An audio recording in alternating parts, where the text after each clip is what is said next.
আগামী 30শে আষাঢ় উল্টো রথ। এই উল্টো রথের দিনে আপনাদের কয়েকটা মাত্র কাজ আছে, আপনারা মন দিয়ে শুনুন। যদি গোবিন্দের কৃপা লাভ করতে হয়, জগন্নাথের কৃপা লাভ করতে হয়, আপনারা শুনে রাখুন। আর একটা ভুলের জন্য আমাদের একটা বিরাট বড় অপরাধ হয়ে গেল, শুনে নিন আপনারা। ইউটিউবের মাধ্যমে, ফেসবুকের মাধ্যমে, পেপারে দেখতে পাবেন, জগন্নাথ বলভদ্র মানে বলরাম এবং সুভদ্রাকে ওই জগন্নাথ মন্দির থেকে এনে গুন্ডিচা মানে মাসির বাড়িতে রাখা হয়। তো বলরামকে প্রথমে ঢোকানো হয়, সবাই তাকান, এত ভিড়ের মধ্যে বলরামকে ঢোকাতে গিয়ে বলরাম কিন্তু পড়ে গেছে। সবাই তাকান, বলরাম হাত থেকে পড়ে গেছে। আর এতে 5 জন সেবাইত কিন্তু আহত হয়েছে, তারা হাসপাতালে ভর্তি হয়েছে। এও এমন একটা ব্যাপার, সেখানে নিশ্চয়ই কোনো ভুল ছিল, এমনি এমনি হয় নাই, নিশ্চয়ই ভুল ছিল। ভগবানের কোনো ভুল থাকে না, ভুল তো আমাদের থাকে। তাহলে প্রশ্ন করবেন, বলরাম এরকমভাবে পড়ে গেল কেন, আর 5 জন সেবাইত আঘাত পেল কেন? এগুলো সব ভগবানের লীলা। আমরা যদি কোনো অপরাধ করি, মাঝে মাঝে ভগবান আমাদের শাস্তি দিয়ে শিখিয়ে দেয় যেগুলো তোমরা অপরাধ করতে চলেছ। এক্ষেত্রে বলরাম বলভদ্র মনে হয় আমাদের কিছু শিক্ষা দিলেন সমাজকে, যে তোমরা নিশ্চয়ই কোনো ভুল করতে যাচ্ছ, তাড়াহুড়ো করতে যাচ্ছ, কিছু একটা ভুল তোমাদের হয়েছে, যার জন্য এই ঘটনা ঘটেছে।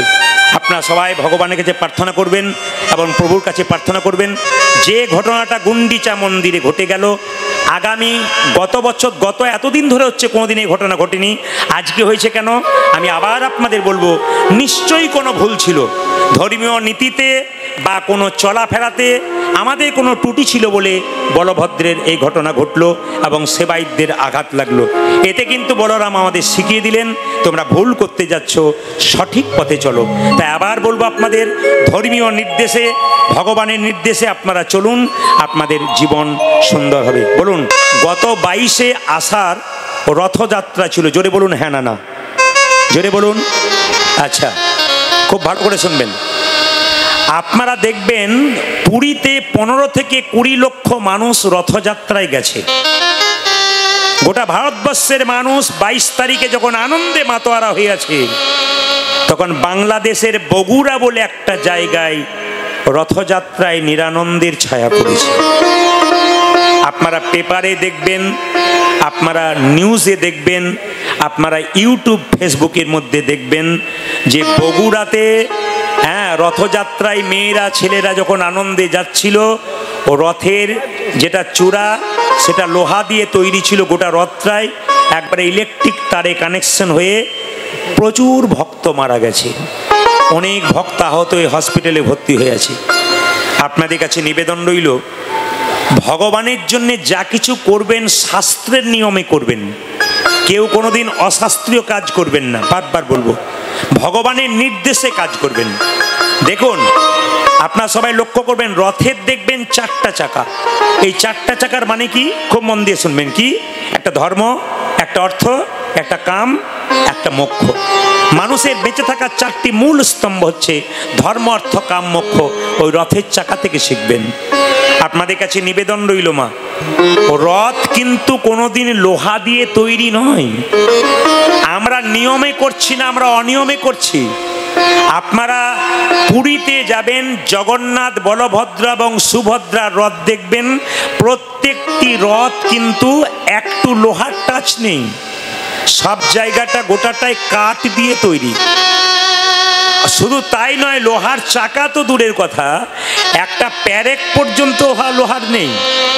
একটা কাঠের সঙ্গে একটা কাঠের সংযোগ দেওয়া হয়, গুঁজি দেওয়া হয়, খিল দেওয়া হয়, কিন্তু কোনোদিন কোনো প্যারেকের ব্যবহার করা হয় না। যেটা আমাদের নয় সেটা করতে যাচ্ছি বলেই আমাদের এত অশাস্ত্রীয় কাজ হচ্ছে, ভগবানের নির্দেশে করছি না বলে আমাদের আস্তে আস্তে বিপদের সম্মুখীন হতে হচ্ছে। আচ্ছা মায়েরা সবাই তাকাবেন, যে যেখানে বসে আছেন, আপনার রথযাত্রায় রথ তৈরি করবেন, যেমন এখানে রথ তৈরি করেছে, লোহার হচ্ছে কিন্তু খুব ছোট হচ্ছে। গোটা চাকাটাই লোহার, কেন বলুন তো? আমরা সুবিধা করি, কাঠের চাকা তাড়াতাড়ি নষ্ট হয়ে যাবে, মাটিতে গেঁথে যাবে, ওঠাতে পারবো না, এই জন্য আমরা কি করি না, লোহার চাকা করে দিই, লোহার রথ তৈরি করে দিই, দীর্ঘদিন ধরে থাকবে বলে। কিন্তু নিয়ম তো তা নয়। একটা রথ তৈরি করার পর সেই গুন্ডিচা মন্দির দেখুন, জগন্নাথ মন্দির থেকে জগন্নাথ, বলরাম, সুভদ্রা 3 জন মিলে যাচ্ছে গুন্ডিচা মাসির বাড়ি। 3 মাইল দূর ওখান থেকে, এবং ওটা হচ্ছে সোজা রথ। আর যখন ফিরে আসছে 7 দিন পরে, ওটার নাম হচ্ছে উল্টো রথ। খুব মাথায় রাখবেন এই সমস্ত ঘটনাগুলো, মাথায় রাখবেন, আপনাদের জীবনে আনন্দ হবে এবং শিক্ষা লাভ হবে। তো দেখবেন মায়েরা, সবার কাছে নিবেদন রইল, রথযাত্রায় বগুড়াতে যেটা দেখা গেল, গোটাটাই কিন্তু লোহা দিয়ে তৈরি ছিল। ওপরের যে গম্বুজটা ছিল, যেখানে পতাকাটা রয়েছে, ধ্বজাটা, সেখান পর্যন্ত লোহা ছিল। ইলেকট্রিক কানেকশনে টাচ হওয়ার সঙ্গে সঙ্গে অনেক মানুষের মৃত্যু হয়ে গেছে। দেখুন, আগুনে হাত দিলে হাত পুড়বেই, সে আপনি জেনে দিন আর না জেনেই দিন। আমি না জেনে দিয়েছি বলে আগুনে হাত পুড়বে না তা নয়, আপনি যা করবেন জেনে করুন আর না জেনে করুন। যদি আপনি ভুল করেন তাহলে কিন্তু আপনাকে ঠকতে হবে। এই জন্য আপনাদের কাছে বারবার নিবেদন রইল, নিষ্ঠার সঙ্গে কাজ করতে গিয়ে সেই কাজ যদি নিষ্ঠুরতা হয়, তবে সে কাজ করে কোনো লাভ নেই। আপনারা দেখবেন মায়েরা, রথযাত্রায় যে রথটা জগন্নাথ মন্দির থেকে গুন্ডিচা মন্দিরে গেল, 7 দিন পরে ফেরত এলো, আপনারা কি ভাবছেন রথটা তিরপল দিয়ে ঢাকা দিয়ে রেখে দেওয়া হয়? না, ওই রথ থেকে জগন্নাথ যখন নেমে মন্দিরে চলে গেলেন, তখন ওই রথের কাঠগুলো কি করে সবাই তখন একবারে ভেঙে দিয়ে উনানে জ্বালিয়ে আবার জগন্নাথের প্রসাদ তৈরি হয়। এই দিকে তাকাবেন, রথের যেমন 206টা কাঠ থাকে, আমাদের দেহরথে 206টা হার আছে। শুধু তাই নয়, সবাই তাকান, রথ থেকে জগন্নাথ নেমে গেলে যেমন সেই রথের কাঠগুলো পুড়িয়ে ছাই করে দেওয়া হয়, ঠিক সেরকম আমাদের দেহরথ থেকে জগন্নাথ নেমে গেলে আমাদের দেহটাকে পুড়িয়ে ছারখার করা যায়। আমরা যা করছি বেশিরভাগ ক্ষেত্রে অনিয়মে করছি বলে আমাদের এত শাস্তি। সবাই তাকাবেন, আমি প্রায়বার ওই তারকেশ্বরের পথ দিয়ে গান করতে যাই, তো ওখানে আপনারা সবাই দেখবেন তারকেশ্বর শিব মন্দিরে অনেক ছেলে মেয়েরা বাঁক কাঁধে নিয়ে, এই যে তাকাবেন, বাঁক কাঁধে নিয়ে কি করে জল ঢালতে যায় শেওড়াফুলি থেকে 40 কিলোমিটার দূরে।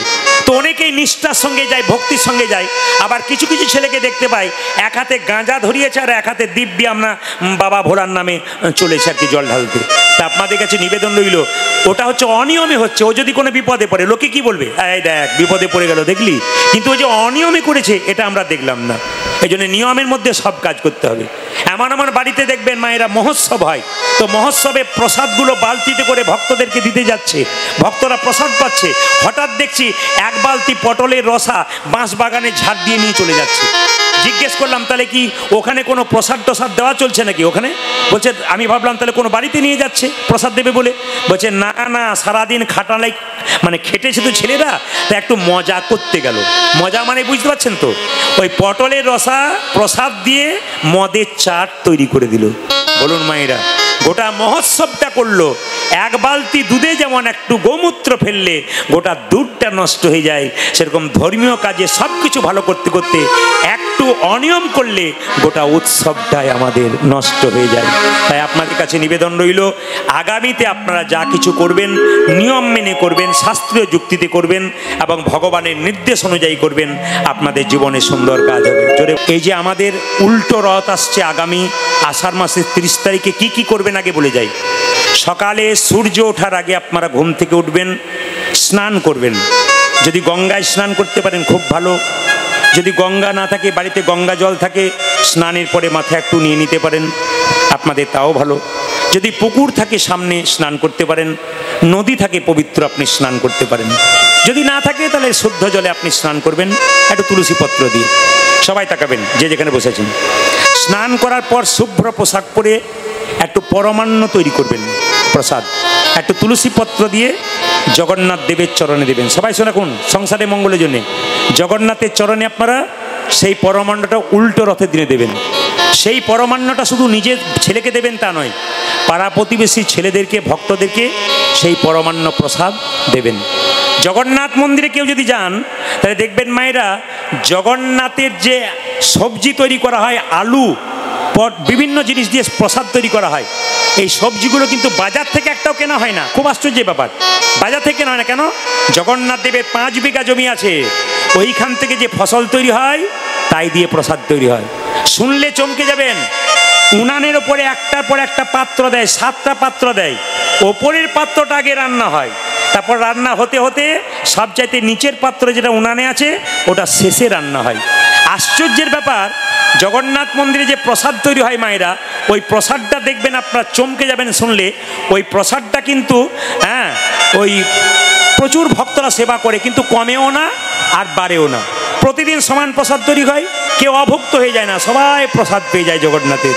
এ হচ্ছে একটা আশ্চর্যতম ব্যাপার। আপনার জগন্নাথে যাবেন, দেখতে পাবেন জগন্নাথের মন্দিরে চূড়াতে যে পতাকাটা উড়ছে ওটা হওয়ার বিপরীত দিকে। জগন্নাথ মন্দিরে কোনোদিন ছায়া হয় না, দেখবেন দাঁড়িয়ে জগন্নাথ মন্দিরের ভেতরে যে ঢুকবেন আপনি দেখবেন সমুদ্রে কোনো শব্দ আসে না। কেন? ওখানে শান্তির জায়গা। খুব দারুণ দারুণ তত্ত্ব আছে জগন্নাথ মন্দিরে। তাই উল্টো রথের দিনে আপনারা স্বয়ং জগন্নাথ, বলরাম এবং সুভদ্রাকে স্মরণ করে আপনারা পুজো পাঠ করবেন। সারাদিন ধরে একটু গ্রন্থ ভাগবত গীতা পড়বেন, যদি গীতা না পড়তে পারেন গীতা মাথায় ঠেকাবেন। কৃষ্ণের অষ্টত্ব শতনাম পড়তে পারেন, যদি তাও না পারেন সারাদিন হরে কৃষ্ণ মহামন্ত্র জপ করবেন, শুদ্ধাচার করবেন, নিরামিষ খাবেন, বাড়ির সবাইকে নিরামিষ খাওয়াবেন। আমি আপনাদের বলতে চাই, এই যে অনেক ভক্ত এসছে যারা প্রসাদ ভোজি, আপনারা অন্তত বাড়িতে বৃহস্পতিবার দিন, যেদিন বাড়িতে বৃহস্পতিবার পড়ে, যেদিন জগন্নাথের রথ, উল্টো রথ, যেদিন অষ্টমী, জন্মাষ্টমী, রামনবমী, দুর্গার অষ্টমী পড়ে, বিশেষ বিশেষ দিনগুলো বাড়িতে নিরামিষ করতে হয়। আর সেই দিন কি করতে হয় মা? আলাদা হাঁড়ি করা রাখতে হয়। আপনারা প্রসাদ তৈরি করে গোবিন্দের চরণে দিয়ে সবাইকে সেই প্রসাদটা দিলেন। জিজ্ঞেস করবে এটা কি হলো? এটা হলো প্রসাদ, ভগবানকে দিয়ে খেলাম। এটা যদি আপনারা প্রতি বৃহস্পতিবার বাড়িতে চালু করতে পারেন, আগে লাইনে দাঁড়াবেন, আপনি ডাক কিন্তু পাবেন। অভ্যাস করতে হবে। আগে স্কুলে ছেলেকে পাঠান, তবে তো ছেলে তৈরি হবে। আগে পাঠাবেন না তো তৈরি হবে কি করে? তাই বারবার আপনাদের বলে গেলাম, যে কাজগুলো বললাম উল্টো রথের দিনে আপনারা সেটা করবেন। যার গাড়ি বাড়ি টাকা পয়সা ধন দৌলত আছে সে কি ভগবানকে পাবে না? সে তো প্রচুর টাকার মালিক। না না, আমি সেই কাঙ্গালের কথা বলি নাই। আপনার গাড়ি বাড়ি টাকা পয়সা ধন দৌলত সব থাকবে, কিন্তু মন থাকবে গোবিন্দের চরণে। খুব মন দিয়ে শুনবেন। জনক ঋষি রাজা যিনি পূর্ণত্যাগী ছিলেন, তিনি কোনোদিন সংসার ত্যাগ করেন নাই। সোনার পুরীতে বসে থাকতো, মনকে সে যে গোলকে রাখতো। এরকম যদি ত্যাগী হওয়া যায়, ভগবান শ্রীকৃষ্ণের চরণ পাওয়া যায়। মায়েরা, সীতার বাবা জনক রাজা, রাজা থেকে ঋষি হলো কেন? না, জনক রাজা যে বাড়িতে বাস করতেন গোটা বাড়িটা সোনা দিয়ে মোড়া থাকতো, কিন্তু মন রাখতেন গোবিন্দের চরণে। এখান থেকে আপনারা কি প্রমাণ পেলেন? আপনার গাড়ি বাড়ি টাকা পয়সা ধন দৌলত সব থাকবে, কিন্তু মন থাকবে আপনার গোবিন্দের চরণে। আর কি বললেন? পাকাল মাছ পাকে থাকে, তুলে দেখো পাকাল মাছকে, বড় হয়েছে সে পাক খেয়ে। পাকাল মাছের গায়ে কোনো পাকের দাগ লাগে নাই।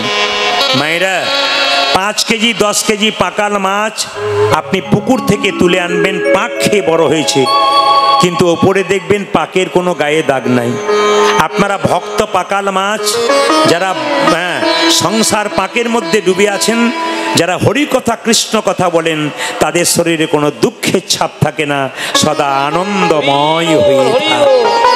ওই জন্য মায়েরা, কৃষ্ণ ভক্ত যারা হয় তাদের দুঃখ থাকে না। হাজার দুঃখের মধ্যেও যদি জিজ্ঞেস করা হয়, হ্যাঁ গো কেমন আছো, তারা কি বলে? কৃষ্ণের কৃপায় ভালো আছি। খারাপ থাকলেও কি বলে? কৃষ্ণের কৃপায় ভালো আছি। কিন্তু প্রচুর টাকার মালিক, তাকে জিজ্ঞেস করুন তুমি কেমন আছো, সঙ্গে সঙ্গে সে কি বলে? টেনশন চলছে, একেবারে ভালো নেই। কিন্তু যারা কৃষ্ণ ভক্ত হয় তারা বলে হরির কৃপায় ভালোই আছি। আবার কি বাবা?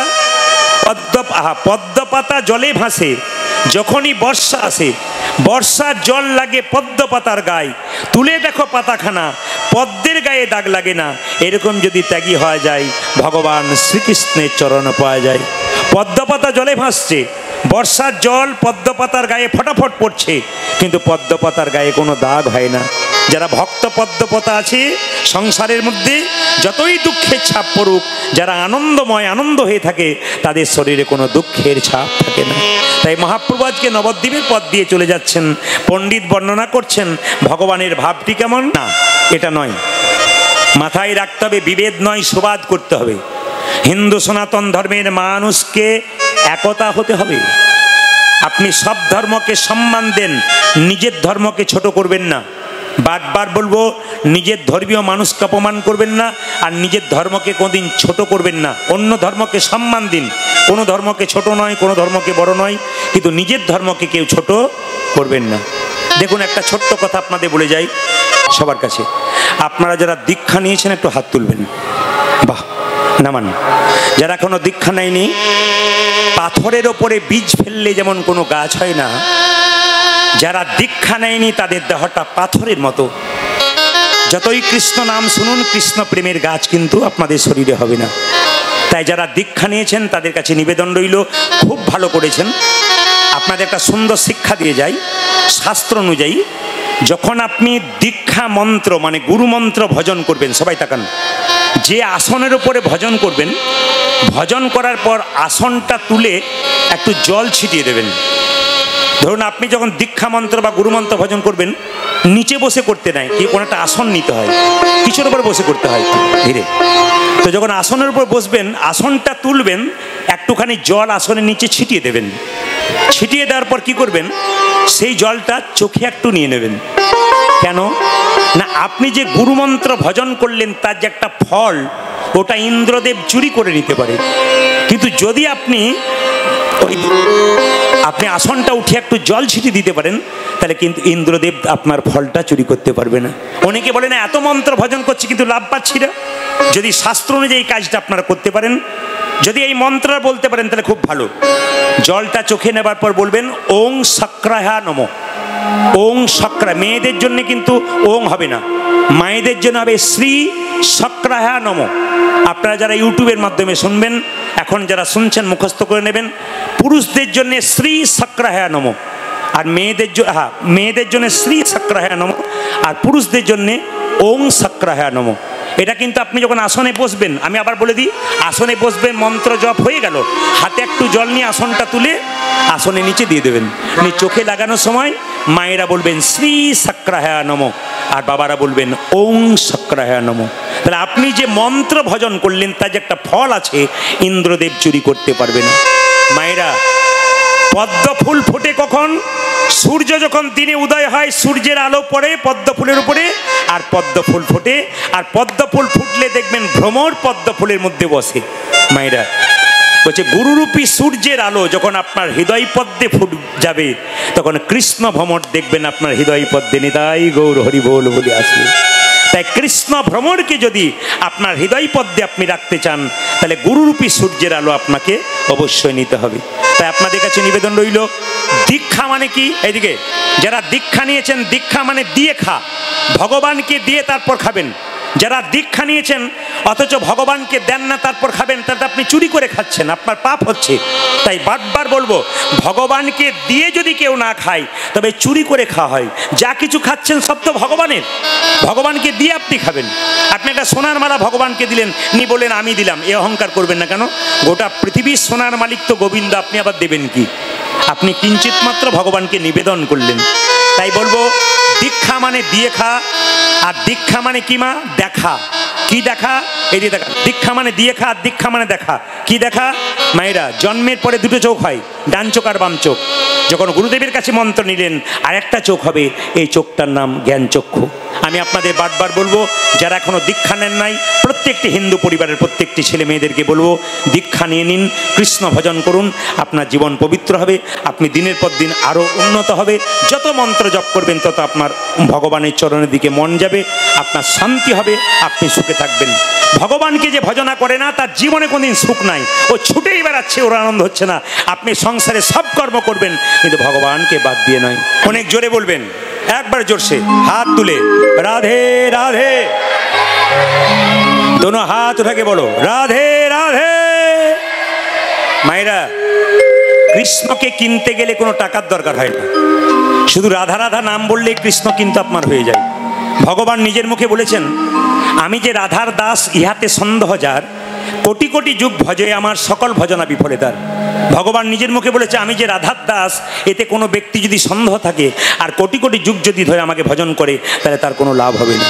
তাই মায়েরা, রাধা রাধা নাম করলেই কিন্তু আপনার কৃপা হয়ে যাবে। কৃষ্ণ ভক্ত একজন মানুষ যদি 100 বছর বাঁচে অথচ কৃষ্ণ ভক্ত না হয়, তবে তার 100 বছর বেঁচে কোনো লাভ নেই। কোনো মানুষ যদি 10 বছর বাঁচে অথচ কৃষ্ণ ভক্ত হয়, তার বেঁচে লাভ আছে। কেন? আপনি কৃষ্ণ ভক্ত হয়ে 10 বছর বাঁচলে আরও 50টা কৃষ্ণ ভক্ত তৈরি করে দিয়ে যাবেন, আর অভক্ত হয়ে 100 বছর বাঁচলে আরও আমি 200টা অভক্ত তৈরি করে দিয়ে যাবেন। তাই আমি বারবার বলবো, আপনারা কৃষ্ণ ভক্ত হয়ে থাকুন, আপনাদের জীবন সুন্দর হবে। আমি শুধুমাত্র আপনাদের জন্য আজকে হরিবাসরে ভগবানের কাছে একটা প্রার্থনা করব, হে প্রভু, যারা আজকে কীর্তন শুনতে এসছেন তাদের বাড়িতে গাড়ি বাড়ি টাকা পয়সা হোক আর না হোক, প্রত্যেকটি বাড়িতে একটা করে কৃষ্ণ ভক্ত সন্তানের জন্ম হোক। আপনারা যেন গর্ব করে বলতে পারেন, আমি চোরের মা নই, আমি ডাকাতের মা নই, আমি মস্তানের মা নই, আমি ভক্তের মা হতে পেরেছি। এই দিয়ে তাকান, একজন ভক্ত প্রশ্ন করেছিল, হরিনাম করলো মরে, না করলো মরে, তার চাইতে করে কি লাভ আছে? যে হরিনাম করে সেও মরে, আর যে করে না সেও মরে, তাহলে হরিনাম করে লাভ কি? একটাই উত্তর আছে। কি উত্তর আছে? মায়েরা, বিড়ালের যখন বাচ্চা হয় তখন বিড়াল দেখবেন বাচ্চাকে মুখে করে এক জায়গা থেকে অন্য জায়গায় নিয়ে যায় দাঁতে চেপে, আবার দেখবেন ইঁদুরকে নিয়ে যায় তখন দাঁতে চেপে এক জায়গা থেকে অন্য জায়গায় নিয়ে যায়। বলুন তো আপনারা, দুটো নিয়ে যাওয়া কি এক? বিড়াল যখন তার বাচ্চাকে নিয়ে যায় দাঁতে চেপে নিয়ে যায়, কিন্তু আঁচড় দেয় না, প্রেম সে নিয়ে যায়। আর ইঁদুরকে যখন নিয়ে যায় তখন একবারে জোর সে কষ্ট দিয়ে নিয়ে যায়। আপনারা যারা ভক্ত মানুষ, ভগবান তাদেরকে বিড়াল বাচ্চার মতো স্বর্গের পথটা পরিষ্কার করে দিলেন। আর যারা অভক্ত হয়ে গেলেন, হরিনাম শুনতে পারলেন না, জীবনটাকে বেকার করে দিলেন, খালি নিন্দা করে করে বেড়ালেন, কর্ম করলেন, খেলেন, ঘুমালেন, পশুর মতো হলো কাজ, এদেরকে কি করে? ইঁদুরের মতো কষ্ট দিতে দিতে নিয়ে যায়। তাই বারবার বলবো, আপনারা কৃষ্ণ ভক্ত হন, আপনাদের বাড়িতে কৃষ্ণ ভক্ত সন্তান তৈরি হবে। আজকে যে লীলাটি আমি গাইব, একজন প্রশ্ন করেছিলেন কি পালা গাইবেন। গতবার একটা ভক্ত লীলা গিয়েছিলাম, একজন ভক্ত বলল একজন কৃষ্ণ লীলা করুন। বলে কৃষ্ণ লীলা কি? বলে ভগবান শ্রীকৃষ্ণ কালিয়ানাগের মাথায় চেপেছিল, ওই কথা একটু বলতে হবে। তা মায়েরা, কৃষ্ণ লীলা লীলা হয়, পালা হয় না। কীর্তনের কোনো পালা হয় না, জেনে রাখবেন। যদি কোনো কীর্তনীকে প্রশ্ন করেন কি পালা করবেন, আপনি ভুল করছেন। কেন? লীলা কি হবে, বিষয় কি হবে? পালা যাত্রার হয়, নাটকের হয়। আর পালা আমাদের জীবনে দুটো হয়। কোনটা বলুন তো? একটি আসার পালা, আর একটি জোরে বলুন যাওয়ার পালা। ও মায়েরা, যারা কীর্তন শুনছেন একটু জোরে বলবেন তো, যারা কীর্তন শুনতে এসছেন তাদের কোন পালা শেষ হয়েছে? আসারটা না যাওয়ারটা? জোরে বলুন আসারটা। বাকি আছে কোনটা? অনেকে ভয়ে বলছে না, যাবে না বলে আর কি। বাকি আছে কোনটা? এতই যদি বুঝছেন যাওয়ার পালা বাকি, তাহলে সাদা চুলে গোদরেজ নিচ্ছেন কেন? দেখবেন মৃতদেহ দরজা দিয়ে নিয়ে যায়, বলা হরি। আপনিও প্রণাম করেন, আমিও প্রণাম করি, আর কি ভাবি বলুন তো? ও বোধ হয়ে গেল, আমি বোধ হয়ে যাবো না। দেখবেন আপনারা, কেউ মারা গেলে আমরা কি করি? একবার প্রণাম করে নেই, প্রণাম করে নেই, মানে কি? ও বোধ হয়ে গেল, আমি বোধ হয়ে যাবো না। কিন্তু জেনে রাখুন, যিনি মারা গেলেন তিনি কিন্তু মারা যান নাই, তিনি শিক্ষা দিয়ে গেলেন। কি?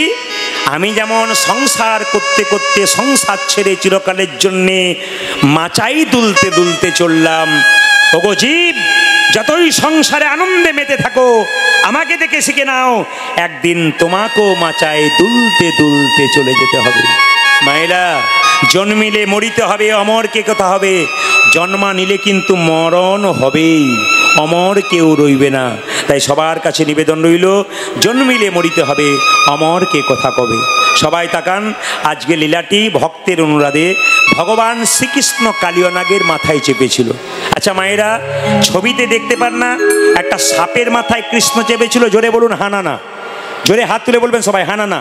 বাবারা বলবেন হানা না। ঠিক আছে, বেশ বলি। আচ্ছা, আপনার মাথায় চাপলো না, আমার মাথায় চাপলো না, কালিয়ানাগ সাপের মাথায় চাপলো কেন? কি এমন কর্ম করেছিল?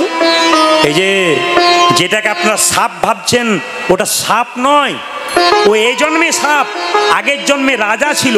কি নাম ছিল? রাজা চন্দ্রধ্বজ। তার একবার পেটে ধীরে একটু, রাজা চন্দ্রধ্বজের পেটে একবার প্রচণ্ড যন্ত্রণা হয়েছিল, কেউ ভালো করতে পারছিল না। একজন বলল, রাজা তোমার পেটের যন্ত্রণা ভালো হবে একটা উপায় করলে। কি? তুমি যে রাজবাড়িতে বাস করছো তার পেছন দিকে একটা সরোবর আছে, পুকুর, সেই সরোবরে একটা রাজহাঁস খেলা করছে। ওই রাজহাঁসটাকে ধরে তাকে হত্যা করে তার পিত্তটা খেতে পারলে তোমার পেটের যন্ত্রণা ভালো হবে। রাজা বলে কথা, রাজহাঁসটাকে ধরে আনলো, তাকে হত্যা করে যখন হত্যা করতে যাবে, রাজহাঁস কেঁদে কেঁদে বলল, রাজা মশাই, আমাকে না মেরে যদি আপনার পেটের যন্ত্রণা ভালো হয়, আমি একটা উপায় বলবো। বলে কি? যে সরোবর থেকে আমাকে ধরে আনলে তার উত্তর দিকে একটা গাছের ওপর এক মুনি বৈষ্ণব পাটাকে দুলাচ্ছে, ওনার চরণ ধোয়া জল পান করলে তোমার পেটের যন্ত্রণা ভালো হবে। রাজা বলে কথা একটা সোনার পাত্র নিয়ে গিয়ে বলল, এই যে মুনিবর, তুমি তোমার ডান পাটা এগিয়ে দিও। যে না ডান পাটা এগিয়ে দিয়েছে, পুঁজ আর রক্ত, ছি, এই জল পান করতে পারবো না। ও মুনিবর, তুমি তোমার বাঁ পাটা এগিয়ে দাও। মায়েরা তাকান এদিকে। যেই না বাঁ পাটা এগিয়ে দিয়েছে, পুঁজ রক্ত তো রয়েছে, পোকা কিলবিল কিলবিল করছে। সেই জল রাজা পান করতে পারলো না। কি করলো? মাথায় করে নিয়ে এলো নিজের বাড়িতে। দুজনে স্ত্রী ছিল রাজা চন্দ্রধ্বজের। স্বামী জল পান করতে পারলো না। দেখি দেখি দেখি দেখি দেখি দেখি দেখি দেখি দেখি দেখি। দুজন সতী নারী তার স্ত্রী ছিল। স্বামী জল পান করতে পারলে না, কি হলো? তারা দুজনে মিলে জল পান করলো। যেই না জল পান করেছে স্ত্রী দুজন, সেই মুনি ছুটে এসে বলল, রাজা এ তুমি কি করলে? তুমি আমার চরণধ্বজলকে অপমান করলে। আমি তোমাকে অভিশাপ দিলাম। কি? আমি তোমাকে অভিশাপ দিলাম, তুমি খল প্রবৃত্তি করেছো, চালাকি করেছো। আমি তোমাকে অভিশাপ দিলাম, পরের জন্মে তোমার সর্পকুলে জন্ম হবে, তোমার নাম হবে কালীয় নাগ। রাজা চন্দ্রধ্বজ কেঁদে কেঁদে বলল, মণিবর, অভিশাপ যদি দিলে আমার সাপকুলে জন্ম হয়, আশীর্বাদ দাও যেন তোমার চরণ লাভ করতে পারি।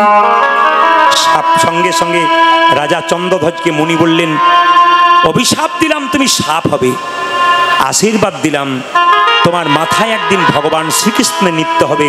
তুমি যেহেতু বৈষ্ণবের চরণ ধোয়া জল মাথায় করে নিয়েছ। মায়েরা, আপনাদের সকলের কাছে নিবেদন, দাদা ভাইরা যারা এসছেন, আপনার বাড়িতে যদি কোনোদিন বৈষ্ণব যায়, ওনার চরণ ধোয়া জলটা বাড়িতে রাখবেন, কারো মাথায় ঠেকিয়ে দেবেন, আশীর্বাদ পড়বে বৈষ্ণবের। বৈষ্ণবের চরণ ধোয়া জল আপনার বাড়ির চারিদিকে ছড়িয়ে দিলে, সে যদি প্রকৃত বৈষ্ণব হয়, তাহলে দেখবেন আপনার মঙ্গল হবে। তাই বারবার বলবো, গঙ্গা থেকে জল আনলে সেই জল প্রথমে ঘোলা থাকে, 2-4 দিন পর দেখবেন পরিষ্কার হয়ে যায়। প্রকৃত বৈষ্ণবের চরণ ধোয়া জল প্রথমে আপনি বোতলে রাখবেন, ঘোলা লাগবে, 2-4 দিন পর দেখবেন পরিষ্কার হয়ে যাবে। তাই বৈষ্ণবের চরণ ধোয়া জল আপনারা অবশ্যই মাথায় নেবেন, আপনাদের মঙ্গল হবে। সেই রাজা চন্দ্রধ্বজ কালীয়নাগ রূপে কালীদহের কালীজলে বা কালীদহে বাস করছে। পদকর্তা বর্ণনা করছে, কালিন্দির একদহে কালী নাগো তাহে রহে। একটা কথা বলে যাই, মায়ের একটা কথা বলে যাই, ছেলে যদি বিপদে পড়ে, মা দেখবেন বারবার মন্দিরে মাথা ঠুকে, প্রভু তুমি আমার ছেলেকে ভালো করে দাও, আমি তোমার জন্য অনেক কিছু করতে পারি না। এই যে হরিনাম শুনছেন না বসে বসে, যেদিন দেখবেন আপনার ছেলের বিপদ হোক, মেয়ের বিপদ হোক, বাড়িতে বিপদ হোক, আপনাকে ভগবানকে ডাকতে হবে না। কেন? ভগবান কৃপা করে আপনি আপনাকে বাঁচাবে। কেন? ব্যাংকে টাকা জমা দিলে যেমন তার সুদ পাওয়া যায়, হরিনামের ব্যাংকে যেমন আপনি কৃপা সম্পদ জমা দেবেন, উনি আপনাকে ভক্তি সম্পদ জমা দেবে। তাই ভক্তি ভরে শ্রবণ করুন, দেখবেন একদিন আপনার মঙ্গল এমন হবে আপনি বুঝতে পারবেন না। আপনাদের মুর্শিদাবাদ এলাকায় অনেক জায়গায় গান করেছি, কিন্তু আপনাদের এই এলাকাতে আমি খুব একটা পদ্ম ফুল দেখতে পাই নাই। হয়তো আপনাদের পাশাপাশি কোথাও পদ্ম ফুল থাকতে পারে, কিন্তু আমাদের বীরভূমে গেলে 2-4টা পুকুরে এখনো পদ্ম ফুল দেখা যায়। কিন্তু জেনে নেবেন বাবারা যারা কীর্তন শুনছেন, পদ্ম ফুল যে পুকুরে থাকে সেখানে একটা সাপ থাকে, ওর নাম পদ্মনাগ। আগে আপনারা শুনেছেন যে পদ্ম ফুল তুলতে গিয়ে পদ্মনাগের কামড়ে বহুজন মারা গেছে, পুকুর থেকে উঠতে পারে না, বিষের জ্বালায় ছটফট করতে করতে মারা গেছে। এখন প্রশ্ন হবে মায়েরা, সবাই তাকান, তাহলে যে পদ্ম পুকুরে পদ্মনাগ থাকে, ওই পুকুরে দেখবেন গরু বাছুর জল খায়, আগেকার মানুষ জল খেত, কিন্তু জলটা বিষ হয় নাই। কালীদহের জলে কালীয়নাগ আছে, ওই জলটা বিষ হলো কেন? একটাই কারণ, কুরুক্ষেত্রের যুদ্ধে কৃষ্ণ জয়লাভ করার পর সবাইকে সব কিছু দিয়েছিলেন। কালীয়নাগ কেঁদে কেঁদে বলেছিল, প্রভু আমাকে উদ্ধার করো। বলে কোথা থেকে? এই কালীদহ তীর থেকে উদ্ধার করো, কালীদহ থেকে। ভগবান শোনে নাই। কালীয়নাগ মনে মনে ভাবলো, তুমি আমার কথা শুনলে না, আমি তোমার সঙ্গে প্রেম করে তোমাকে না পেলে তোমার সঙ্গে শত্রুতা আরম্ভ করব। কি করলো মা? এমন জলের মধ্যে বিষ ঢালতে শুরু করলো যে ওই পথ দিয়ে কোনো পশু পাখি পেরিয়ে গেলে তারা ছটফট ছটফট করতে করতে মরে বিষের জ্বালায়। পশু পাখি যখন ছটফট করতে করতে মরে আর কেঁদে কেঁদে বলে, প্রভু বৃন্দাবনে বাস করলাম, নদীর জল পান করলাম, তোমার গুণগান করলাম, এই কালীয়নাগ আমাদের কষ্ট দেয় কেন? তার বিষের জ্বালায় মরি কেন? পদকর্তা বলছে, দেখো দেখো, কালীয়নাগ যেখানে থাকে সেই ওপর দিয়ে পাখিরা উড়ে যাচ্ছে। কিভাবে? কৃষ্ণের হাতে যে বাঁশি ছিল, এটা হচ্ছে মা সরস্বতী। প্রশ্ন করবেন কেন? মা সরস্বতী যখন জানতে পারলেন যে ভগবান গোলক থেকে ভূলোকে আসবে, তখন মা সরস্বতী মন্দর পর্বতের গুহাতে ধ্যান করলেন। মায়েরা, মা সরস্বতী আমাদের কি কাজ করে? এই যে মুখে এত কথা বলছি না, বাগদেবী, উনি আমাদের কথা বলান। তিনি যদি চুপ করে যান, আমরা আর কথা বলতে পারবো না, আমরা আর গান গাইতে পারবো না। তাই সবাই শুনে নিন, এই মা সরস্বতী হচ্ছে বাঁশি। তিনি ধ্যান করতে লাগলেন সরস্বতী দেবী মন্দর পর্বতের গুহায়। ভগবান বিষ্ণু গিয়ে বললেন, কি ব্যাপার, তুমি ধ্যান করে বসে আছো, পুজো পাঠ সব বন্ধ হয়ে যাচ্ছে, সবাই চুপ করে গেছে। বাঁশি তখন মা সরস্বতী কেঁদে কেঁদে বলল, প্রভু, তুমি যখন গোলক থেকে ভূলোকে নেমে যাবে, রাধারানীর সঙ্গে লীলা করবে, তখন আমাকে তোমার অধঃসুধা চুম্বন করাতে হবে। মায়েরা, অধঃসুধা পান, ভালো কথায় অধঃসুধা, আর যদি সাধারণ কথায় বলা হয় তাহলে চুম্বন করা। কৃষ্ণ, হ্যাঁ, ভগবান বিষ্ণু বললেন, তুমি ভুল করছো। আগামী পরে আমি যখন কৃষ্ণ হব, একদিন রাধাকে ছেড়ে চন্দ্রাবলীর কুঞ্জে যাব, তার জন্যে কত অপরাধ হয়ে গেছে বলে আমাকে একটা গোয়ালিনীর পায়ে ধরতে হবে, আর তোমাকে আবার যদি চুম্বন করি তাহলে তো আরও গণ্ডগোল হয়ে যাবে। ভগবান বললেন, ঠিক আছে, আমি তোমাকে কথা দিলাম, আগামী পরে আমি যখন কৃষ্ণ হব, ওগো মা সরস্বতী, তুমি হবে বাঁশি, তোমাকে অধলম্বিত প্রথমে চুম্বন করাবো, তারপর আমার রাধারানী জানতে পারবে আমি রাধাকে তাকে ডাকছি। এই জন্য সবাই শুনে রাখুন মায়েরা, যে যেখানে বসে আছেন, এই যে কৃষ্ণের হাতে বাঁশি দেখতে পান, ইনি হলেন কে? ইনি হলেন মা সরস্বতী। তার ফাঁকে আপনাদের বলি, এই যে তিলক আপনারা করছেন, আমি তিলক করেছি, আপনারা যারা তিলক করেছেন, আয়নাতে গিয়ে বাড়িতে দেখবেন তিলক নেওয়ার পর আপনার কপালটা কত সাজছে। একজন সদবা মেয়ের যেমন স্মৃতির সিঁদুর হাতের শাখা নোয়া থাকলে তাকে একটা সতী নারী বা সদবা নারী বলা হয়, একটা মানুষের যখন তিলক থাকবে, তুলসীর মালা থাকবে, শিখা থাকবে, হরিনামের ঝোলা থাকবে, তখন তাকে প্রকৃত ভক্ত বলে গণ্য করা হবে। জেনে নিন, যে যেখানে বসে আছেন, একেবারে একন থেকে ওপন পর্যন্ত মন দিয়ে শুনে নেবেন। এই যে তিলকটা দেখতে পাচ্ছেন না মা, এই তিলকের ডান দিকে যে দাগ আর বাঁ দিকে যে দাগ, ওই দুটোর নাম আছে। ডান দিকে যিনি বসে আছেন দাগ রূপে, তিনি হলেন ব্রহ্মা, আর বাঁ দিকে যে একটা দাগ রয়েছে, উনি হচ্ছেন মহেশ্বর শিব, আর মাঝখানে যে ফাঁকা জায়গাটা রয়েছে ওটা বিষ্ণু। তাহলে বলুন তো, যার কপালে ব্রহ্মা বিষ্ণু মহেশ্বর আছে, তার কপাল কোনো দিন খারাপ হতে পারে? বিচার করবেন কথাগুলো, তারপর ভাববেন। কি বললাম? তার কপাল কোনদিন খারাপ হতে পারে? এইবার তাকান, এই জায়গাটাকে শাস্ত্রে আবার কৃষ্ণের চরণ বলছে। মায়েরা, এই যে তিলক করেছেন না, এইখান থেকে এই পর্যন্ত লম্বা দাগটা কৃষ্ণের চরণ বলা হচ্ছে। তাহলে এই ফোঁটাটা কি? তুলসী পাতা। জেনে নিন, এই ফোঁটাটা কতটা দেবেন? শাস্ত্র বলছে একটা নাককে 4 ভাগ করলে 3 ভাগ পর্যন্ত ফোঁটাটা দিতে হয়, তবে কিন্তু আপনার তুলসী পাতার মতো নেওয়া হয়। মাথায় রাখবেন, যখন আপনারা কাউকে তিলক করবেন, খুব তাকান আমার দিকে, এই আঙ্গুলে তিলক করা যায়, এই আঙ্গুলে তিলক করা যায়, এই আঙ্গুলে তিলক করা যায়, এই আঙ্গুলে তিলক করা যায়, এই আঙ্গুলে তিলক করা যায়। সবাই তাকান, এই আঙ্গুলটার নাম কি? বৃদ্ধাঙ্গুষ্ঠী, বুড়ো আঙ্গুল। এই আঙ্গুলটার নাম কি? তর্জনী। এই আঙ্গুলটার নাম কি? মধ্যমা। এই আঙ্গুলটার নাম কি? অনামিকা। এই আঙ্গুলটার নাম কি? কনিষ্ঠা। এই 5টা আঙ্গুলের 5টা কাজ আছে, তাকাবেন। যদি কোনো ব্রাহ্মণ মন্দিরে পুজো করছে, আপনি মন্দিরে প্রণাম করলেন, কি বললেন? বাবা, ও বাবা ঠাকুর, আমার কপালে একটু সিঁদুরে ফোঁটা দিয়ে দাও তো। যিনি প্রকৃত ব্রাহ্মণ শাস্ত্রজ্ঞ, তিনি কোন আঙ্গুলে আপনাকে তিলক দেবে? সবাই তাকান, বুড়ো আঙ্গুলে, বৃদ্ধাঙ্গুষ্ঠী। যিনি দেখবেন প্রকৃত ব্রাহ্মণ হবেন, সিঁদুরের ফোঁটাটা আপনাকে এরকম করে লাগাবে। আপনি তিলক নেন নাই, আমি তিলক করছি, আমাকে বললেন বাবা একটু তিলকের ফোঁটা দিয়ে দাও তো। যদি ফোঁটা দিতে হয় আপনার কপালে, তবে এই আঙ্গুলে দেওয়া যায়। আপনাদের বাড়িতে কেউ মারা গেছে কিংবা পাশের বাড়িতে কেউ মারা গেছে, তাকাবেন, আপনি এই আঙ্গুলে থেকে তিলক করবেন। মৃত ব্যক্তির কপালে তিলক দিতে হয়। যিনি দেন তিনি ভাগ্যবতী, ভাগ্যবান, আর যিনি নিতে পারেন তিনিও পরজন্মে আরো ভালো কাজ তার ফল হতে পারে। তাকাবেন, এই আঙ্গুলে তিলক করবেন কাকে? যিনি মারা গেছেন তার কপালে এই আঙ্গুলে তর্জনীতে তিলক করবেন। মায়েরা, এই মাঝের আঙ্গুলটা কি নাম? মধ্যমা। এই আঙ্গুলে কাকে তিলক করবেন? তাকাবেন সবাই, এই আঙ্গুলে কাকে তিলক করবেন? নিজেকে তিলক করবেন এই আঙ্গুলে। সবাই তাকাবেন, যেদিন তিলক করবেন নিজেকে তিলক করবেন মধ্যমা মানে মাঝের আঙ্গুলটাতে। এইবার এই আঙ্গুলটাতে তিলক কাকে করবেন? ভগবান কৃষ্ণের চরণে এই আঙ্গুলে তিলক করতে হয়। গুরুদেবের চরণে এই আঙ্গুলে তিলক করতে, এটা নাম অনামিকা। যারা গুরু মন্ত্র নিয়েছেন তারা মেনে নিন। আপনি যখন মন্ত্র ভজন করেন তখন আপনি কোন আঙুল থেকে মন্ত্র শুরু করেন দেখান, কোন আঙুল থেকে আপনারা দেখান একটু। হ্যাঁ, খুব সুন্দর। এই আঙুল থেকে আপনারা মন্ত্র ভজন করেন। ভগবানকে তুলসী পাতা দেবেন, এই আঙুলে টাচ থাকবে। ভগবানকে বাতাসা দেবেন, এই আঙুলে টাচ থাকবে। খুব মাথায় রাখবেন। এইবার কড়ি আঙুলে কাকে তিলক দেবেন? এই দেখুন, ভাইয়ের কপালে দিলাম ফোঁটা আর জমের দুয়ারে পড়ল কাঁটা। এইবার বলে দিই, আপনারা যারা তিলক করতে পারেন না মাছ মাংস খান বলে, আমি তাদের জন্য পরিষ্কার করে জানাই, আপনারা তিলক করবেন। শাস্ত্র জল তিলকের বিধান দিয়েছে। যারা এতক্ষণ ধরে কীর্তন শুনছেন, অনেকে মনে মনে ভাবছেন আমরা তিলক করি নাই, করতে পারবো না, ভবিষ্যতে দেখবো যদি পারি। না, আপনি কাল থেকে করবেন, আপনার কোনো ব্যাপার নেই। আপনি খাবার সময় কি খাবেন আপনি খান, কিন্তু স্নান করার পর সবাই শুনে নিন, শাস্ত্রে জল তিলকের বিধান দিয়েছে।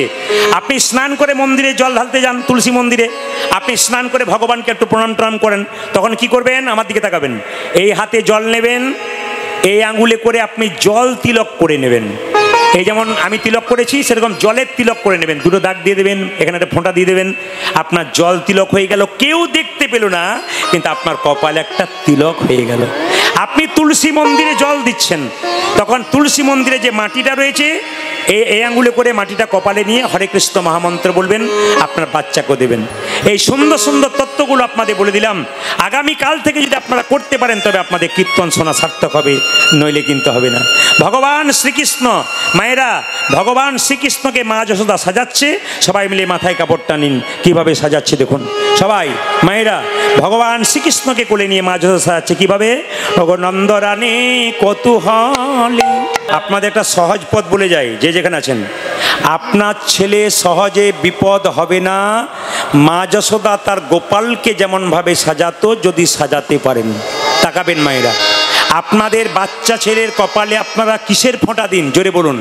গোবরে ফোঁটা দিন কিংবা কাজলের ফোঁটা দিন। মা যশোদা ছেলের কপালে কিসের ফোঁটা দিত? হরিচন্দনের মৃত্তিকা। গোপালকে কেউ ক্ষতি করতে পারে না। এত বড় বড় অসুর ছিল, এত বড় বড় রাক্ষসী ছিল, কেউ ক্ষতি করতে পারে না। কেন? মা যশোদা তার ছেলের কপালে হরিচন্দনের মৃত্তিকা দিয়েছ। আজকে যারা কীর্তন শুনতে এসছেন তাদের ভালো করে বুঝিয়ে দিয়ে যাই, আপনার ছেলের কপালে, মেয়ে হোক ছেলে হোক, বাচ্চার কপালে হরিচন্দনের মৃত্তিকা দেবেন। প্রশ্ন করবেন, হরিচন্দনের মৃত্তিকা কাকে বলে? মা, তুলসী তলার কাঁচা মাটি আর মায়ের স্তনদুগ্ধ একসঙ্গে মিশিয়ে ছেলের কপালে দিলে ওটা হচ্ছে হরিচন্দনের মৃত্তিকা। সবাই শিখে যান। যারা ঠাকুমা হয়েছেন তারা বাড়িতে বলতে পারবেন, যারা মা হয়েছেন তারা তো ভালো করে শুনে যেতে পারবেন। ছেলেকে এপাড়া থেকে ওপাড়া নিয়ে যাচ্ছেন, বাইরে কোথাও নিয়ে যাচ্ছেন, আপনারা মনে ভাবেন কেউ নজর দিয়ে দেবে, কেউ কিছু করে দিতে পারে, আপনার কোনো চিন্তা নেই। মা যশোদা যেটা করতো সেটা করুন। কি না, হরিচন্দনের মৃত্তিকা, তুলসী তলার কাঁচামাটি আর মায়ের স্তনদুগ্ধ একসঙ্গে মিশিয়ে ছেলের কপালে দাও। মায়েরা, মা যশোদা কোনো মতে গোপালকে বিদায় দিতে যাচ্ছে না। কেন বলুন তো? সেদিন দাদা বলাইয়ের জন্মদিন। সবাই তাকাবেন। আপনারা আপনাদের ছেলেদের জন্মদিন পালন করেন তো? জোরে বলুন। হ্যাঁ না না, জোরে বলুন। আপনারা কেক কাটেন? জোরে বলুন। কাটেন। আপনারা মোমবাতি জ্বালান? এই যেটা করছেন ওটা আপনাদের নয়, আমাদের নয়, ওটা খ্রিস্টানদের বটে। আপনারা ওটা ওদের ধার করছেন। আপনাদের কাছে বাট্বা নিবেদন রইল, আপনি কেক কাটুন আর মোমবাতি জ্বালান, যা করবেন করবেন, আসল জায়গাটা ঠিক রাখবেন, ফাঁক রাখবেন না। কি করবেন? আপনার ছেলের জন্মদিনে প্রথমে আপনাকে একটু পরমান্ন পায়েস তৈরি করে ভগবানের চরণে তুলসী পত্র দিয়ে বলতে হবে, হে প্রভু, আমার ছেলে যেন ভবিষ্যতে প্রসাদ ভোজী হতে পারে, তোমাকে প্রসাদ দিয়ে তারপর খেতে পারে। এখানে অনেক ভক্ত এসছেন যারা কিন্তু প্রসাদ ভগবানকে দেয় তারপর খায়, তাছাড়া খায় না। আপনারা চেষ্টা করবেন ভগবানকে প্রসাদ দিয়ে তারপর খাবার। এই দিকে তাকাবেন মায়েরা। দ্বিতীয় বলে রাখি, মোমবাতি জ্বালাবার আগে আপনারা ঘিয়ের প্রদীপটা ভগবানের মন্দিরে জ্বালিয়ে বলবেন, হে প্রভু, ঘিয়ের প্রদীপ যেমন জল জল করে জ্বলছে, আমার ছেলের জীবন প্রদীপ যেন দীর্ঘদিন ধরে জ্বলতে থাকে। এগুলো আমাদের ভারতবর্ষের নিয়ম, কিন্তু যেটা আপনারা করছেন সেটা ভুল করছেন। কেন? ওটা খ্রিস্টানদের নিয়ম। যদি মনে করেন এগুলো করবো, আপনি করুন, কিন্তু আসল জায়গাটাকে ধরে রাখুন, তারপর যা করবেন করবেন। মায়েরা, মা যশোদা মা যশোদার কোল থেকে গোপাল নামতে চাইছে। আসলে কেন বলুন তো? সেদিন দাদা বলাইয়ের জন্মদিন ছিল, দাদা বলাই যাই নাই। এই জন্য কী করছে? সবাই লক্ষ্য করুন, ভগবান শ্রীকৃষ্ণ মায়ের কোল থেকে নেমে যাচ্ছে। আর মা কি করছে? মায়েরা, আপনারা জানেন কিনা জানি না, মুর্শিদাবাদে মায়েরা, ছেলে যদি বাইরে যায়, ছেলে বড় হলো, মা কি করে? ছেলের বাম কনিষ্ঠাঙ্গুলে দন্তাঘাত করতে হয়। আপনার ছেলে বড় হোক আর ছোট হোক, যারা মা হয়েছেন, মা হয়ে কি করতে হয়, ছেলের বাম কনিষ্ঠাঙ্গুলে একটু দাঁতে ঠেকাতে হয়। কেন? ছেলের নাকি বিপদ হয় না। অনেক মায়েদেরকে দেখেছি, ছেলে বাইরে গেলে দেখি দেখি দেখি দেখি দেখি একবার দেখি দেখি আঙুলটা দিত, এর কেন এঁটো করে দেয়, ছেলের কেন কোনো ক্ষতি। এটা প্রাচীন বিশ্বাস। মা যশোদা তাই করতেন। মা যশোদার কোল থেকে গোপাল নেমে যাচ্ছে, আর অবস্থাটি কেমন, আঁচল ধরিয়া হাতে ফিরি সদা সাথে সাথে, দণ্ডে দণ্ডে 10-12 উলুধ্বনি 10-12 খাই মা। সাপের জিভটা কাটা কেন? গরুর তার মায়ের দাসিত্ব মোচন করবার জন্যে স্বর্গ থেকে অমৃত এনে যখন বৃন্দাবনে কদম্ব বৃক্ষের ওপর রেখেছিল, সাপগুলো সব মনে মনে ভাবছিল যদি একটু অমৃত পড়ে যায়, যদি আমরা খেতে পাই, আমরা অমর হয়ে যাব দেবতাদের মতো। কিন্তু অমৃত তো পড়ে নাই। সাপগুলো যে ঘাসগুলো চাটছিল, ওই ঘাসগুলোর নাম এরকা ঘাস, যাকে কুশ ঘাস বলা হয়। চাটতে চাটতে সাপের জিভটা কাটা হয়ে গেছে। তখন থেকে সাপের জিভ কাটা। শাস্ত্র বলছে, আমি বলি না, শাস্ত্রীয় কথা এগুলো। কিন্তু সবাই লক্ষ্য করুন, তখন থেকে সাপের জিভটা কাটা। আবার লক্ষ্য করুন মায়েরা, সাপের মাথায় একটা চক্র থাকে। এটাকে আপনারা কি ভাবেন? এটা ভগবান শ্রীকৃষ্ণের চরণ চিহ্ন। কেন? কৃষ্ণ যে কালীয় নাগের মাথায় চেপেছিল, এই চরণ চিহ্নটা কেন দিল না, গরুর সাপকে খেয়ে নেয়, গরুর যাতে সাপকে খেতে না পারে, সেই জন্য সাপের মাথায় কৃষ্ণ একটা চরণ চিহ্ন দিয়েছিলেন। যেটা সুদর্শন চক্র দেখছেন মায়েরা, ওটা হচ্ছে ভগবান শ্রীকৃষ্ণের চরণ চিহ্ন। তাই সাপকে দেখলে দূর থেকে, অনেক দূর থেকে আপনারা প্রণাম করবেন, অবশ্যই প্রণাম করবেন। কেন? ভগবান সাপকে যদি কেউ দোষ না করে, তবে নিশ্চয়ই সাপ কাউকে কোনো ক্ষতি করবে না। অনেকের বাড়িতে দেখবেন বড় বড় সাপ কিন্তু বাস করে। আমি অনেক বাড়িতে গেছি, পরে আমার বাড়িতে একটা বিরাট সাদা খড়ির সাপ আছে, কিন্তু কিচ্ছু করে না। কেন? আমরা কোনো দোষ করি না। বহুদিন ধরে আছে, দেখি বের হয় আবার ঢুকে যায়, এরকম কিন্তু ঘটনা ঘটে। সবার কাছে নিবেদন রইল মায়েরা, ভগবান শ্রীকৃষ্ণ কি করলেন, মা যশোদাকে প্রণাম করছেন। আপনাদের একটা কথা বলে যাব, মন্দিরে যখন প্রণাম করবেন, সবাই তাকাবেন, মন্দিরে যখন প্রণাম করবেন ভগবানকে, তখন ভগবানকে বাঁ দিকে রেখে প্রণাম করবেন। দেবদেবীকে প্রণাম করবেন কোন দিকে? না ডান দিকে রেখে। সাধুগুরু বৈষ্ণব বাবা আমাকে প্রণাম করবেন কি করে? না সম্মুখে রেখে। সবার কাছে নিবেদন রইল, সব চাইতে ভালো হয় মায়েরা করবেন না, বাবারা সবসময় সাষ্টাঙ্গে প্রণাম করলে সব চাইতে ভালো। লাঠির মতো দণ্ডবত প্রণাম। শুয়ে প্রণাম করলে কি হয়, অহংকার সব চলে যায়। মায়েরা কিন্তু শুয়ে প্রণাম করতে পারবেন না, আপনারা পঞ্চাঙ্গে প্রণাম করবেন। হাঁটু গেড়ে হাত দুটোকে মাটিতে ঠেকাতে পারবেন, বক্ষ যুগল যেন আপনাদের মাটিতে না ঠেকে। ভগবান শ্রীকৃষ্ণ মাকে প্রণাম করছে। দাদা, হ্যাঁ, সুবল বলছে, হ্যাঁ রে কানাই, আজকে তুই কোথায় যাবি? বলে, সুবল দাদা বলাই আজকে জন্মদিন, আজ সে তো যাচ্ছে না, তাহলে এক কাজ কর, চল না কালীয় নাগকে দমন করতে যাব। বলে, কোথায়? গোষ্ঠে যাব। শোনে রে সুবল আমার মনের কথা, উলধ্বনি কালী না, হা কালী দহদ রয়েছে যথা, শোনে রে সুবল মনের কথা, কালী দহদ রয়েছে যথা। শোনে রে সুবল মনের কথা, কালী দহদ রয়েছে যথা।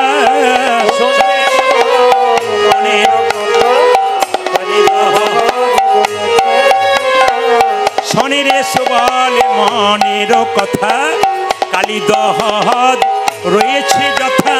শোনে রে সুবল মনের কথা, কালী দহদ রয়েছে যথা। কালী সর্পের দর্প করিব ক্ষয়, ব্রজবাসী সবে পাবে রে অভয়। কালী সর্পের দর্প করিব ক্ষয়, ব্রজবাসী সবে। ভগবানকে ঠিক মতো স্মরণ করলে ভগবান বিপদ থেকে উদ্ধার করে। সবাই করো জোরে শোনেন একবার মন দিয়ে। এই যে কালী মায়েরা, কালী সর্পের দর্প, মায়েরা কি করব, কি করব মায়েরা? সবাই মিলে একটু উলুধ্বনি দিতে হবে, নইলে হবে না। সবাই মিলে, সবাই মিলে, সবাই মিলে। শোনে রে সুবল মনের কথা, কালী দহদ রয়েছে যথা। শোনে সুবল মনের কথা, কালী দহদ রয়েছে যথা। শোনে রে সুবল মনের কথা, কালী দহদ রয়েছে যথা।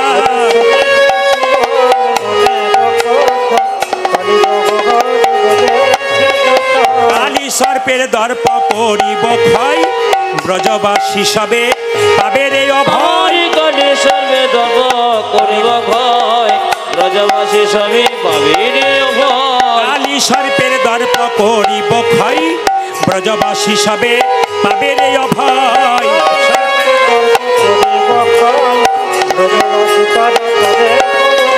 বহু প্রাণীর প্রাণ বিনষ্ট করি দর্পে আত্মহারা হয়েছে ভারী আজ বহু প্রাণে প্রাণে বিনষ্ট করি ধর্মে আত্মহারা হয়েছে ভারে বহু প্রাণীর প্রাণ বিনষ্ট করি দর্পে আত্মহারা হয়েছে ভারী বহু প্রাণে প্রাণ বিনষ্ট করি এই পথে চলা রে এই পথে চলনে এই পথে চলা গোধানি গুলি লইয়ে এই পথে চলা ওরে গোধানে গুলিল যে এই পথে চলনে গোধানি গুলি লইয়ে এই পথে চলা রে কৃষ্ণ বলছে না না ওই পথে যাব না আমরা ওই পথে যাব না কৃষ্ণ বলছে ওই দিকে চলা সুবল বলছে না না ওই পথে যাব না ওই পথে যাব না আমরা ওই পথে যাব না মা যশোদা করেছে মানা ওই পথে যাব না মধুসূদন করেছে মানা ওই পথে যাব না মা যশোদা করেছে মানা ওই পথে যাব না কৃষ্ণ বলছে ওই দিকে যাবি না কেন ওইদিকে কালীয় নাগ সাপ আছে বিষের জ্বালায় ছটফট করে মরে যাব কৃষ্ণ বলছে কালীয় নাগ আছে আমায় দেখায় দিবি রে আমায় দেখো যে জীবিতে দেখায় দিবি রে ওরে কালী নাগে দেখতে কেমন দেখায় ওরে কালী নাগে দেখে মন দেখো যে জীবিতে কালী নাগে দেখতে কেমন দেখায় দিবি রে আমার নাগ দেখিতে সাত জাগিছে দেখায় দিবি রে ওরে নাগ দেখিতে সব জায়গায় দেখো যে জীবিতে আমার নাগ দেখিতে সাত জাগিছে দেখায় দিবি রে